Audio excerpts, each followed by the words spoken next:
بسم اللہ الرحمن الرحیم۔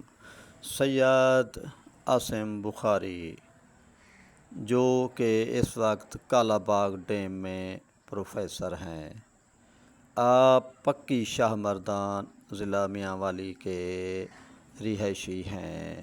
آپ کی پیدائش وہاں کی ہے، سید خاندان سے ہیں اور باب العلم مولا علی علیہ السلام کی اولاد سے ان کا تعلق ہے۔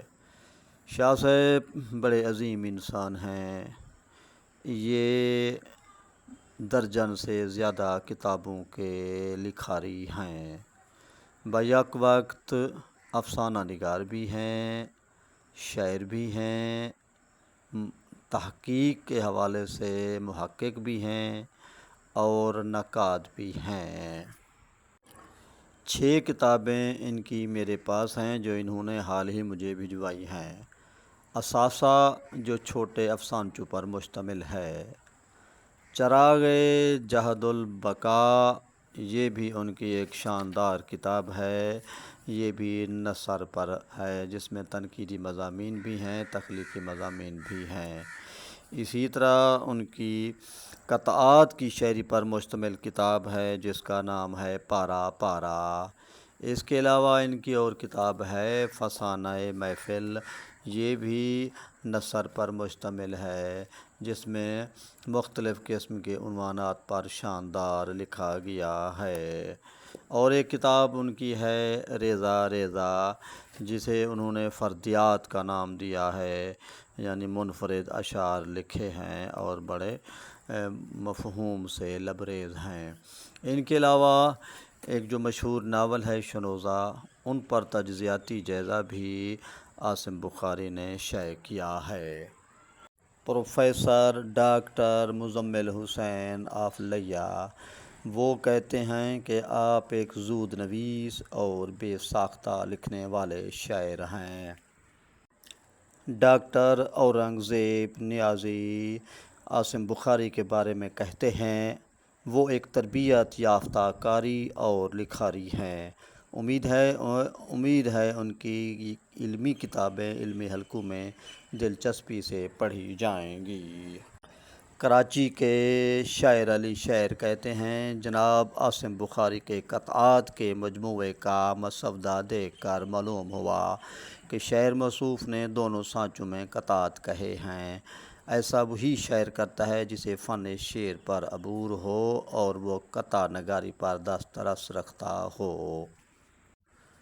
عاصم بخاری بڑے عظیم قلم کار ہیں، یہ اس سرائکی میں بھی شاعری کرتے ہیں۔ 2002 میں ان کی کتاب سانجھے ویڑھے شائع ہوئی تھی۔ قطع سو قلم کی دنیا، یہ بھی ان کا شعری انتخاب ہے۔ سارے رنگ محبت کے، یہ ان کا شعری انتخاب ہے۔ عشق عشق زندگی، یہ بھی ان کا شعری انتخاب ہے۔ شبیر کربلا وچ انتخاب سلام نوحے مرثیے۔ پتے بکھر گئے، یہ شعری انتخاب ہے۔ ظلم عورت پہ، یہ ان کی اردو نظمیں ہیں۔ نکلے تیری تلاش میں، یہ بھی انتخاب ہے۔ شنوزہ کے بارے میں بتایا جا چکا ہے، ان کا تجزیاتی مطالعے پر مشتمل تبصرہ ہے۔ اور اسی طرح ان کی دوسری کتابیں نعتیہ شاعری اور مذہبی حوالے سے بھی وہ دیندار شاعری کرتے رہتے ہیں۔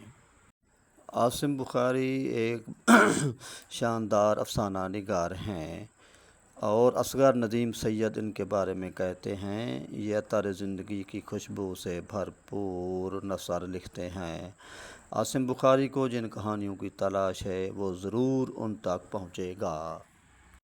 عاصم بخاری کے مختصر افسانوں کے حوالے سے زیب النساء زیبی آف کراچی کہتی ہیں، یہ دور قصہ کہانی داستان اور عدیم الفراستی کے باعث ناولوں کو پڑھنے کا نہیں رہا۔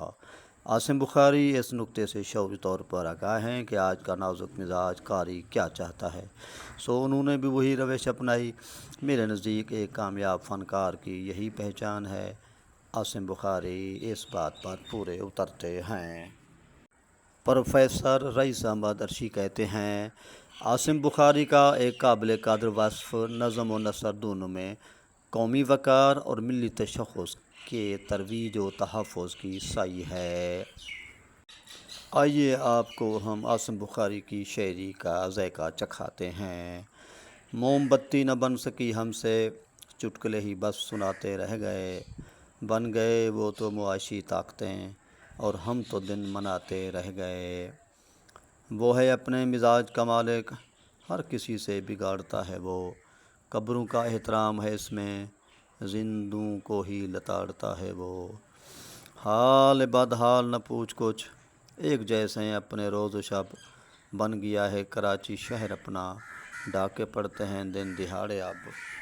عاصم بخاری پیغام دیتے ہیں، اس گرانی کے بھوت پر مل کے فہم و حکمت سے قابو پائیں گے، اپنے پاؤں پہ ہی کھڑے ہو کے او دنیا کو یہ دکھائیں ہم۔ میرا چینل سبسکرائب کر لیں، آپ کا نیاز مند دل برملئی، جو آپ کی علمی، ادبی، ثقافتی، تہذیبی خدمت کر رہا ہے۔ دوستو، کتاب بہترین دوست ہے، اس کی قدر کیجیے۔ ماشاءاللہ، خدا حافظ۔